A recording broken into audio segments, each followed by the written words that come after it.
Hello there, I'm Dr. Jerigacohi, welcoming you again to our Marriage Discourses program where we discuss about marriage issues because our desire is to make our marriages thrive, not just survive, and enjoy the marriage, not just endure. Because sometimes we just put up with so much bitterness, too much hurt, and sometimes thinking, oh, it's going to get better along. But I believe by knowing, because once we get knowledge, my people perish because of lack of knowledge. Once we get the knowledge, we learn. So I want to ask you, I don't know whether you've been watching or you have watched our earlier lessons or sessions. They have been there. We have had two more. And so we talked about origin of marriage. How did marriage start? Is it Adam who thought I need a wife, or it was God who saw? And when he saw, did Adam, appreciate it? Yes, indeed, he loved so much what God had created out of his rib until he remarked, or we have the first mystery, the bone of my bones, flesh of my flesh, and gave even the name woman.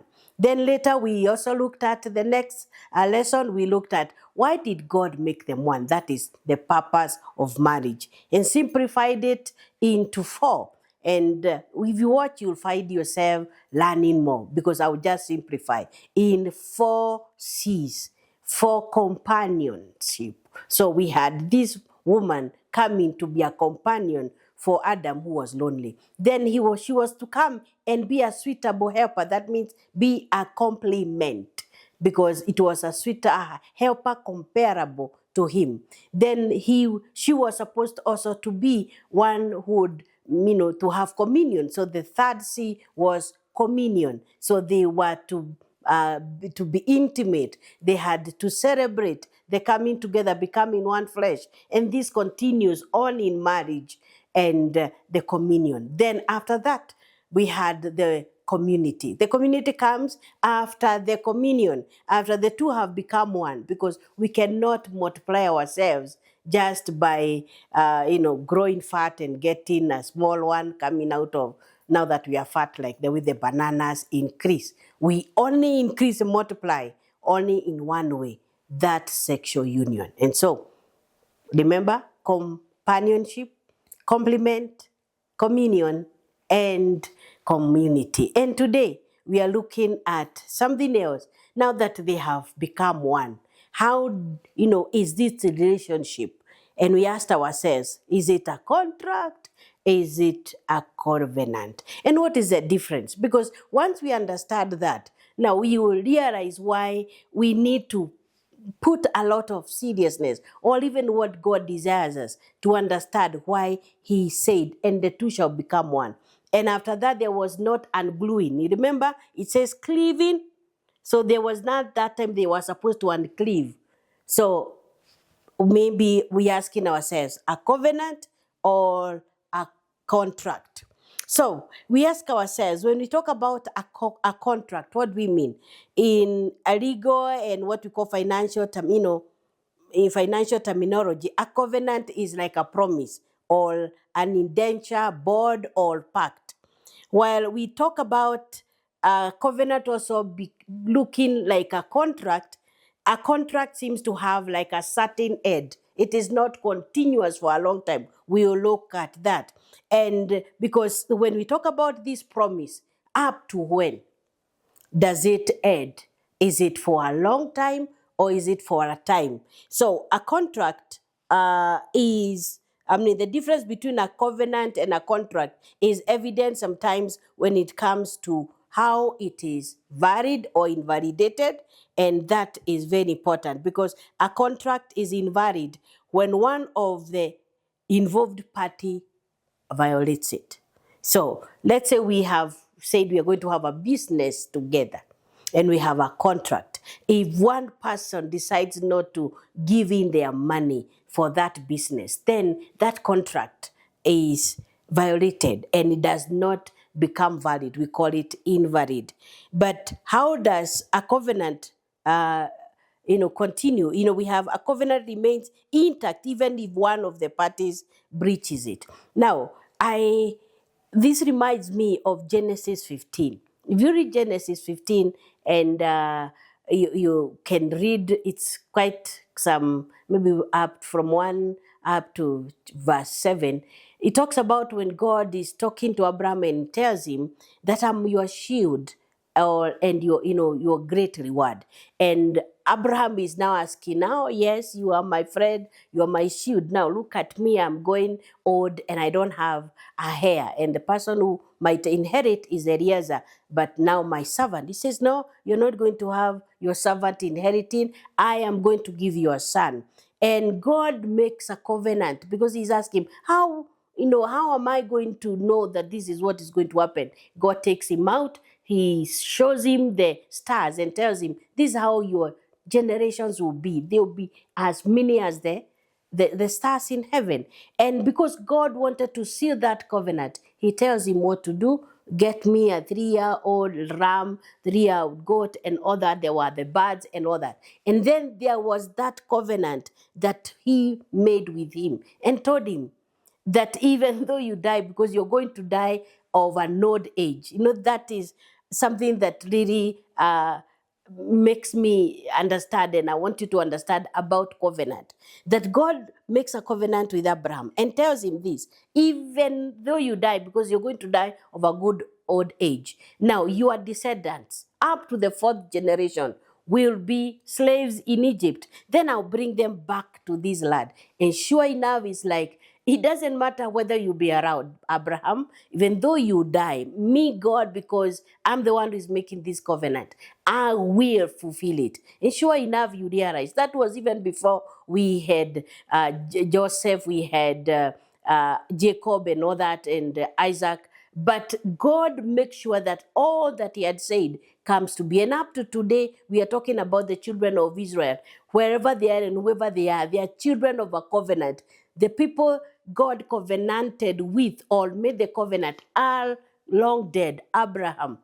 But God kept his part of the covenant. That's what a covenant is. And it's good to remember that although a covenant or the marriage covenant is taken like a contract, because there is that which we promise to do and we sign a legal document, then even though one of the persons dies or becomes unfaithful, does not mean that the contract or the covenant is done away with. Now, this is what God says about the marriage covenant, and it's good to know the scripture, what it says. In Malachi chapter 2, verse 13 to 14, this is God talking to the children of Israel through the prophet Malachi, and he was like accusing him of some of the things that they have done. So this was like trying to say, now together with that other one, because it says another thing you do. So that means there were other things that God had accused the children of Israel about. So this was another thing. It's like, these are your mistakes. So this is another one. And so he says, this is another thing you do. You flood the altar of the Lord with tears, weeping and wailing, because he no longer pays attention to your offerings, nor takes pleasure in it from your heart. Yet you ask, for what reason? I mean, why would God not accept my sacrifice? Why would he not even see my tears? Because I'm flooding the altar of the Lord with the tears.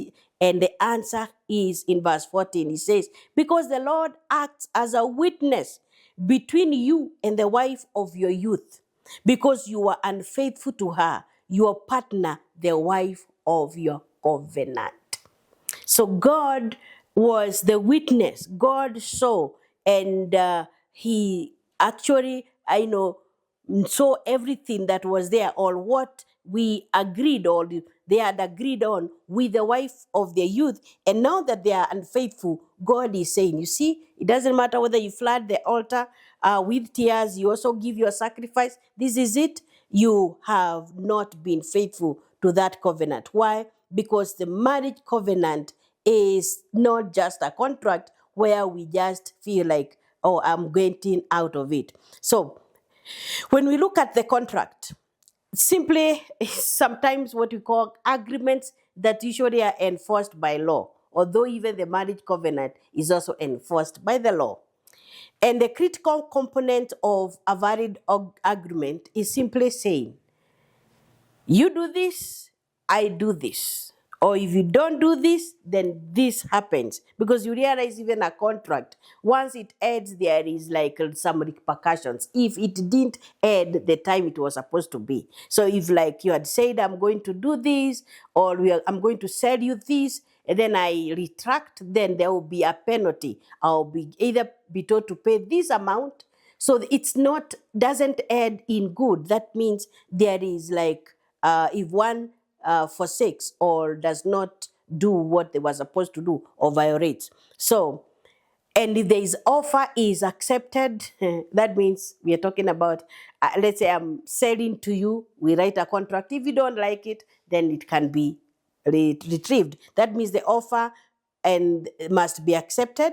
Then we must have the parties exchanging something, maybe money, and then I get the lad. And maybe that's why even in marriage we have the vows. We do this, you do this, maybe the exchange and the issue of the exchange of the rings. Then we have the issue about the parties must also have mental capacity to enter in that contract. The same, I think, even in when we're talking about the marriage covenant, you must be of an adult that is mature and have a legal and mental capacity to be able to enter into that agreement. If not, it will be nullified. Then there is the signing, which also is done when you talk about the marriage certificate. And then somehow we have the legal document. But beyond being a contract, marriage is a covenant in this form. Although it can be written, it can also be oral. So it's an oral or written promise, because here it's a promise. A contract looks like there must be something tangible. There is the land, there is what I'm selling to you, or I've given you a contract, build for me this building. Once it is done and I'm taken over the building, then we sign off and our contract is over. And that means both parties have benefited, and we can say our contract has come to an end. But a covenant, more like a promise, or it's a written promise between two or more parties, and they pledge to do something. We call it the affirmative. So we have this where we say, I will always love you, I will always, care for you, in sickness, in health. So we have the affirmative where we say, this is my promise. And then there is also that which we say we refrain from. So a covenant, there is also that where I say, I will leave others, I will forsake others, and I will go with you. What does that mean? If I chose you, or I have chosen you, then I've forsaken all others, and I've chosen you to be my legally wedded wife or my legally wedded husband. So the covenant is a type of contract, yes, but the person making the promise, we call them covenanter. So they are the ones who are making the covenant. And as we make the covenant, let us remember there is always the witness. And the witness, we have the people who sign for us, maybe the ones that are the best couples, but let's not forget what the Bible says. The one who is the witness. He's the one who originated, or we have looked at and seen, he is the one who started the marriage covenant or the marriage institution. He was the witness for the first marriage. I believe that time when Adam wakes up and looks at Eve again, says the same thing, what we have repeated again, flesh of my flesh, bone of my bones. It means like, I've accepted you, you belong to me. And God saw it was good, so he says, and for this reason. So he was the witness. And I believe even now, he is the witness of every other marriage covenant. And so it's good that we take it seriously, because that reminds me of an incident in the Bible. And I think, I believe we can see whether we can read it, but I will refer to it, and you can go and have time to read it. We have an incident somewhere in the Bible, I think in Joshua chapter 9 from verse 15, or you can read the whole of Joshua chapter 9. Joshua and the Gibeonites. Now, they have come to the land of Canaan. They have conquered Jericho and Ai. And it's like their conquest is, everyone is there now really scared. These people are coming and they are coming and they are flattening everything. Like Jericho, it fell to the ground and everything. And Ai is down. And so here we are, Gibeon, we are next. And so they make a plan. We are going to deceive. So what do? They deceivingly come to Joshua and the people and tell them about who they are. Coming from far, we came, it's a long journey. Look at our bread, it's even moldy. Look at our clothes, they are torn. We left when they were new, even our wineskins and all that. And this is who we are. We are so far, from far. This is what we ask you. Make a covenant with us. Please, a promise that you're not going to kill us when you come. And it's like, what about if we just discover you are just next? And he says, no, see, the evidence is here. But the Bible says they did not inquire from the Lord. So some they were very quick to make a covenant, an agreement with these people. And so they said, no, we are not going to kill you. Only, lo and behold, to realize these people are just the next door. I mean, they were the next co-guest. And somehow because of that covenant, and this is very important to realize, that it was deceivingly entered into, because when Joshua is promising, we are not going to kill you, we are not going to, ravage your land, is because you have sought peace with us because you come from very far. But they just come to realize they were next door. But because of what they had promised, they could not kill them. And so they made them hewers of wood and carriers of water. But let's put it fast forward, because somehow people say, I'm not the one who did it. I'm not the one even who entered into that agreement. He deceived me. He even promised that he's going to take me to Mombasa. He has never done that, even to the next city. He told me, you buy me a house. I don't even have, we are always renting. And maybe that's why you feel like you need just to get rid of this marriage. This is it. That was witnessed, many years after. We have, now we have Joshua dying and the rest. We have Samuel, we have David. Then it comes to time of Saul. And the time of Saul. Saul, I don't know what entered into him, but he kills the Gibeonites. And God does not even punish the Israelites that time. Now it comes the time of David. He is a king, everything is going well, but there is a famine for 3 years. He doesn't understand what's the problem, because I don't think there is anything that we have done wrong. When they inquire from the Lord, that's the time they are told that this is because of the sin of Saul, who killed the Gibeonites, and they had an agreement. There was maybe somehow this agreement or covenant was repeated to them. These may be not, they may not be Israelites, these may not be Jews, but this is it. You don't kill these people because we have a covenant with them.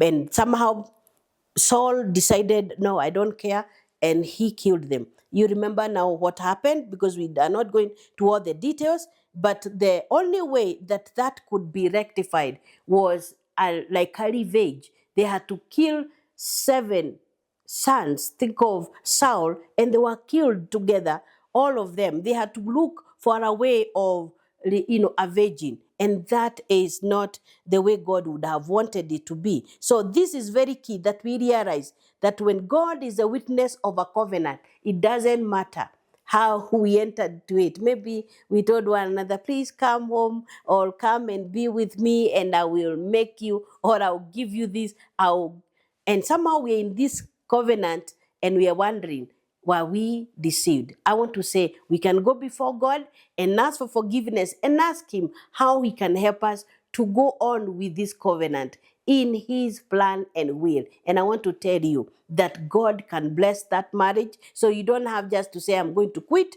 because quitting is not what really is going to help that marriage. So the covenant is abiding. It will continue. And this is something that is always good to remember, that while a contract will legally bind you, a covenant is more of a spiritual agreement. It's not just about because the law said.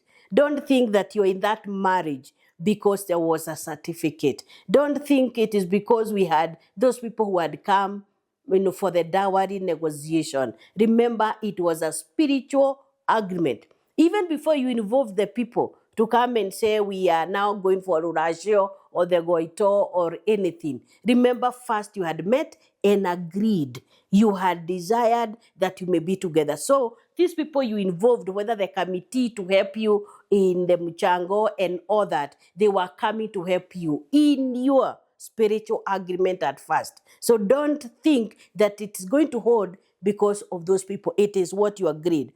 And then remember, it is also a pledge. There are those parts, the part you said, don't say, I didn't know what I was saying. What about now? Can you think and see that you said something that is true? Maybe the situation is different, but if you mean it, then you can go and make sure that it is valid, because that pledge, you can keep it. Remember, the Bible says in Ecclesiastes 5 that the Lord does not want to hear that vowing of fools. It doesn't please him when we say, I'm going to do this, and then after that say, I just didn't mean it.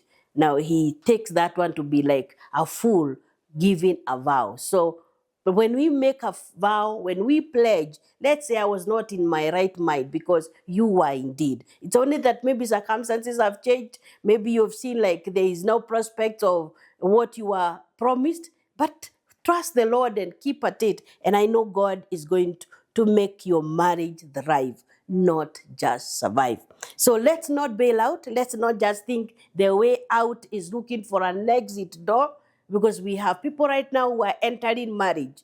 Like the way you enter a bus and you want to get the exit door, or you get to a building, you're first looking for the fire escape. No, if we can make the safety precautions within that building, you don't have to first look for the exit door or the fire escape, because you love the place and it's like, I would want to be around here. You make it look good. And so you will never think about, when do I get out? Because you're already in it. And this is because the Lord, being the witness, should also be the one who originates it, makes it from the beginning. Let's not just start something and say, God, come and bless. Let's start with him, because we said from the beginning that he's the one who originated it. And we go on with him, then you realize it's not going to be like, the way you feel like a covenant is binding, struggling you, or making you fit in a state jacket. No, you always find this covenant makes you thrive, meaning you can choose what makes that marriage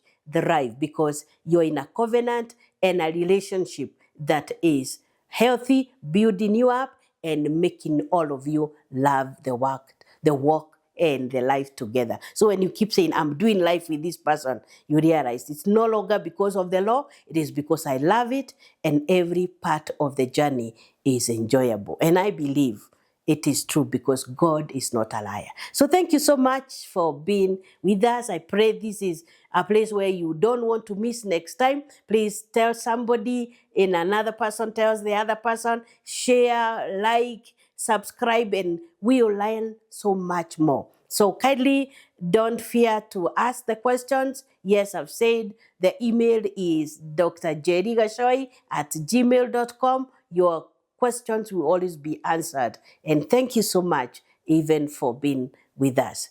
God bless you. See you next time. Don't forget to subscribe, like, and share.